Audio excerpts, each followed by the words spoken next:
Hello everyone, this is Luke. Welcome to my YouTube channel, Luke Poker. Today I'm gonna show another hand I played on Ignition. This is a 6 max cash game. It's a really small stake game. It's 2 and 5 cent. So let's see. I got pocket jack, which is great here, and I'm on a big blind. So this villain just limp, and another limper, and the small blind just call. Okay, so we have 4 players here. With pocket jack, I don't want to see this situation for sure. So I bet 7 big blind, which is 35 cent. And we can see the villain, he just called. And the other two, they folded. So from here, we cannot tell too much from the range of this villain. So let's see the flop. So if you cannot see clearly, this villain, he got 2 spades here. I got 1 spade and 1 diamond. And on the flop, we have 2 spades, king, deuce, and 5. So I didn't like this flop that much, especially there's a king here, so I just check here. I want to see how he act. So I checked, and the villain, he bet 3/4, basically. So by seeing this amount of bet, I put his range around the flush draw, maybe something ace high or ace X. I don't think he has a king at that point when I was playing this hand. Maybe I was wrong, but I just felt if he has king, he would have bet higher than just chase me down, because I could have a ace with my strong pre-flop bet, right? He may not want to see the turn card or the river if he has king, but we all know he has these 2 spades here, right? So he bet this 3/4. I put his range in this range, some kind of flush draw, but that's okay. I did this.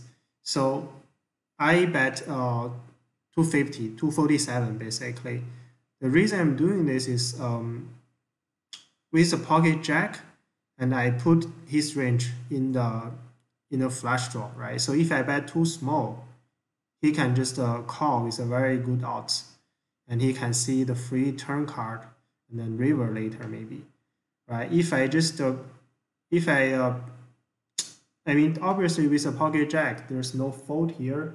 Calling and the small betting, I don't think is very good. So that's why I did this oversized bet. So if you look at this pot, right, before I bet 247, the pot was already 120, 137.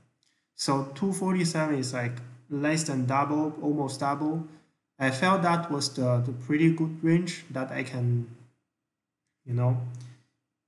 give him the enough equity to fold. Either way, so the villain just shoved. He shoved $7.34.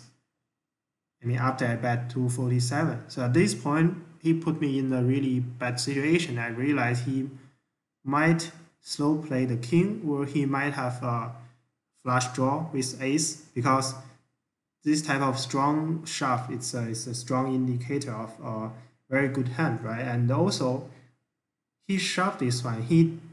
I felt he didn't want me to call either, because he doesn't have the hand formed. He doesn't have the good hand yet. He is still waiting for the draw. So at this point, let's see the odds to call, right? It's 2.5 to 1. Basically, there's already $10 in a pot, and I just need to spend another $1.99 to call. And then I started to calculate, right? If he has the flush draw, there are maybe, since I already have a spade, so there are only 8 spades left. So usually we do this 4 times the odds, right? So it's 32%. So obviously I didn't know he had also the straight draw. So I put him in the 35-40% win range, and I still have around the 55 to 60 possibility to win, right? So I think, okay, I mean the odds to pot, the odds is also really good for me. I just called here. There's no other choice. I couldn't just fold the pocket J with only a king here. Also, I put him in a range that he didn't have a king. So I call, and obviously, you know, it turned out there's an ace and there's a 4. So he didn't get the flush draw, but he got the straight. And even he didn't get the straight, he still got the 2 aces. So this is the horrible loss. But I think regarding the decision, it's not really like, you know, negative EV. It's around the okay-ish decision, but this is a bad one. I would like to hear what do you think. I mean, don't be, you know, don't be very polite to say what you want. Please comment on my video, say what you think. Thank you for watching.